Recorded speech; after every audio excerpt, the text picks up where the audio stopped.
tous, je vous retrouve aujourd'hui pour une fiche de révision de EMC, troisième pour le brevet, sur les caractéristiques.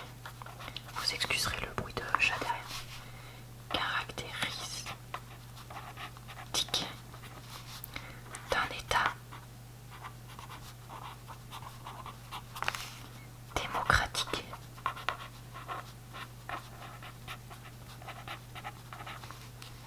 Et ici, on est sur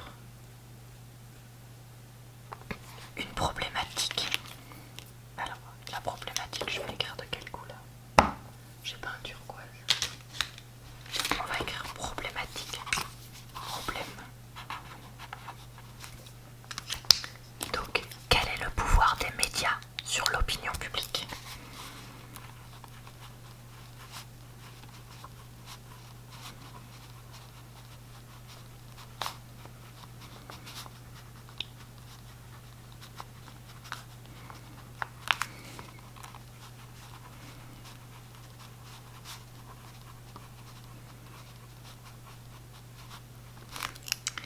Donc, je ne suis pas prof d'histoire géo en troisième.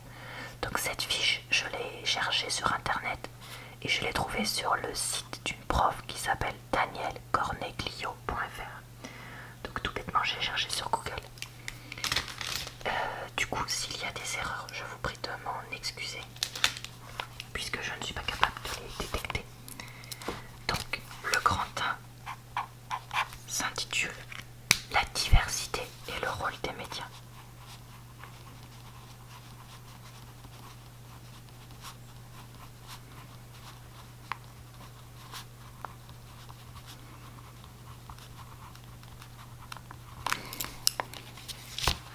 Ah oui, puis c'est vraiment fait sous forme de fiche de révision pour le brevet.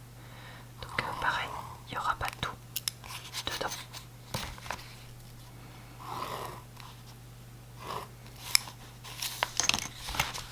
Donc ici, on a plusieurs idées. Les médias sont des moyens d'expression et de communication. Moyens d'expression et communication.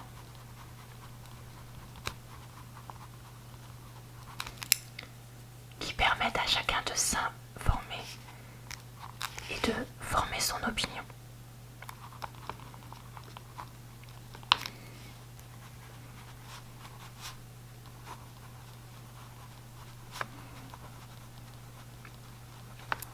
Ils satisfont le droit à l'information. Ça semble important. Droit à information. Ok. Alors ensuite, la télévision.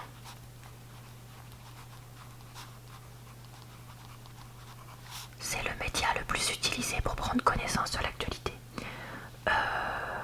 C'est plus tout à fait vrai maintenant, je trouve, notamment chez toutes les personnes de moins de 30 ans qui n'utilisent pas du tout la télévision pour ça, mais plutôt internet, mais bon, c'est pas grave. Donc, connaissance de l'actualité.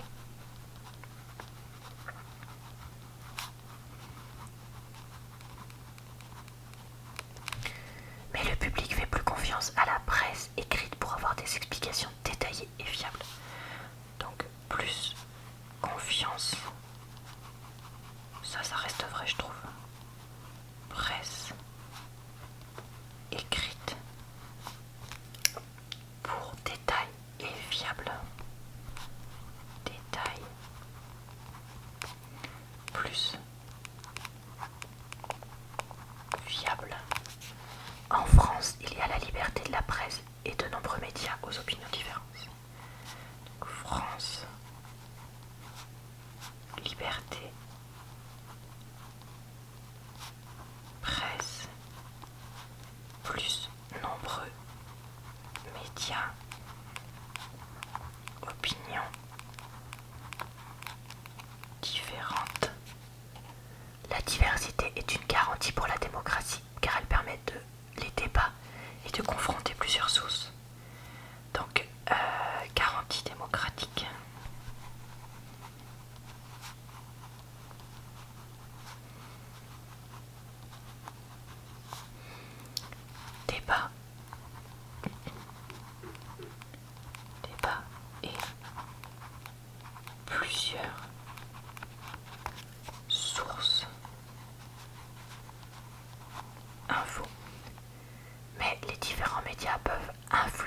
influencer les opinions et les risques de manipulation existent. Influencer opinion plus risque manipulation.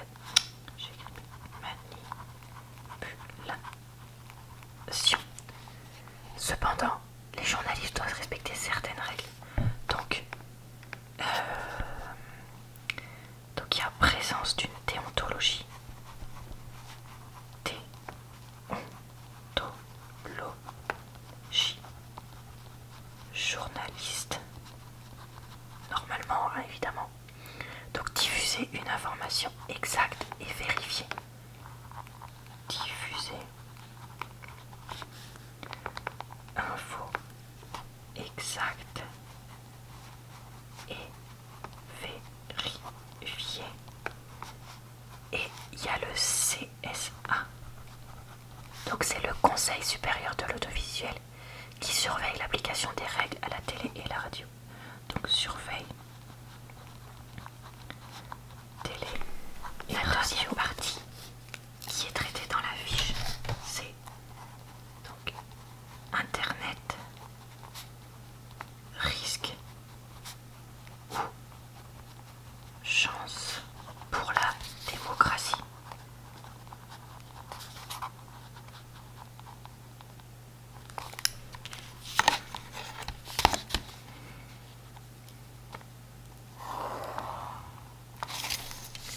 Donc, Internet permet de diffuser des savoirs et des infos du monde entier.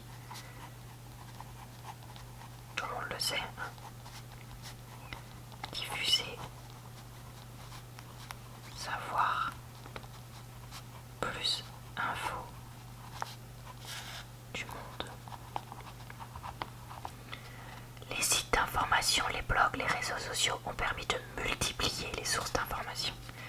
Donc, multiplication.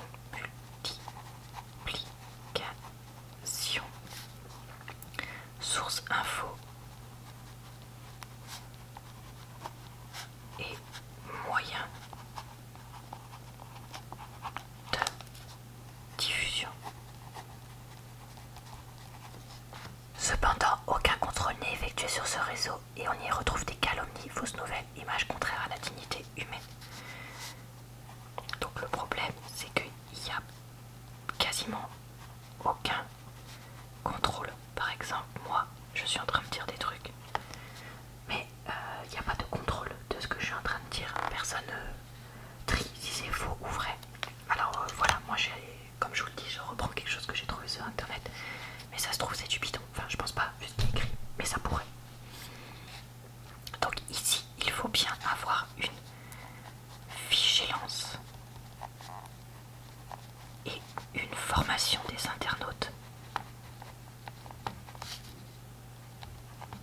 Comme rempart contre la désinformation.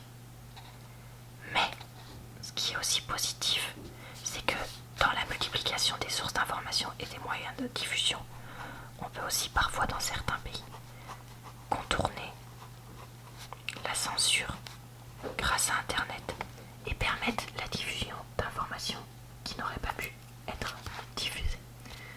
Donc voilà pour ce petit encart sur Internet qui n'est pas très détaillé je trouve, mais bon, il doit y avoir une raison. Ensuite, on va pouvoir passer au grand 3 qui s'intitule sondage et opinion publique. Je reprends parce que y a mon amoureux qui a mis le gros bazar. Donc le grand 3 s'appelle sondage et opinion publique. Donc on appelle opinion publique le jugement des citoyens sur un sujet d'actualité. Donc c'est ce que j'ai noté ici. Ça peut être sur par exemple de la politique, de l'économique, du social, etc. Ensuite, j'étais en train de noter la définition de sondage. Donc sondage, c'est interroger une partie de la population pour connaître l'opinion de l'ensemble de la population. Donc on se dit qu'en interrogeant une partie, on va pouvoir avoir une idée de ce que l'ensemble pense. Et ça permet donc de connaître l'opinion publique.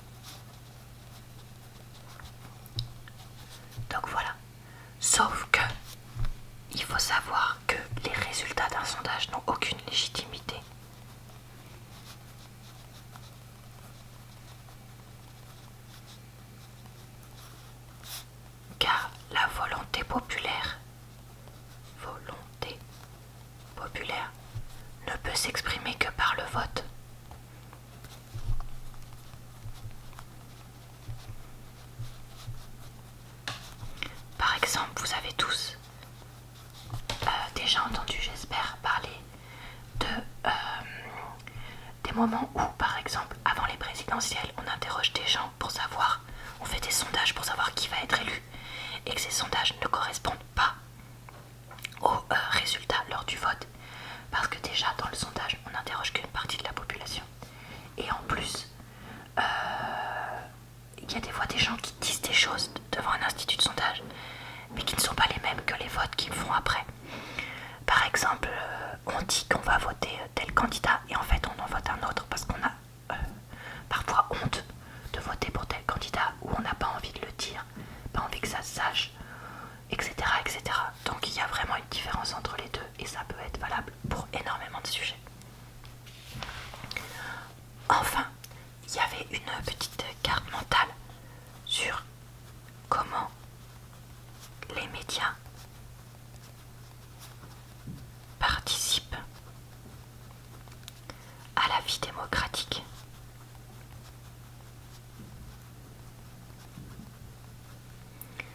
Avec donc d'un côté, ils la favorisent parce que la démocratie, elle respecte leur liberté.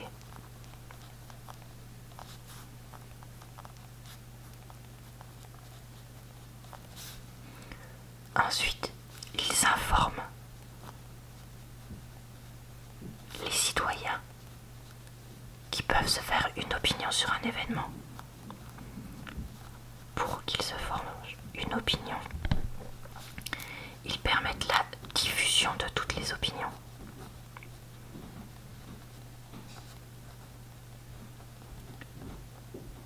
Et ils contribuent au débat politique. Et puis pas que politique, contribuent au débat en général. Mais ils peuvent aussi représenter des risques. Donc, il y a les sondages qui peuvent influencer l'opinion publique. Parce que des fois, les gens se disent « Ah bah puisque tout le monde pense ça, je vais penser pareil. » Les informations sont parfois incomplètes, ça vous l'avez déjà tous vu. Et puis, non vérifiées. Alors, Internet qui relie des infos non contrôlées.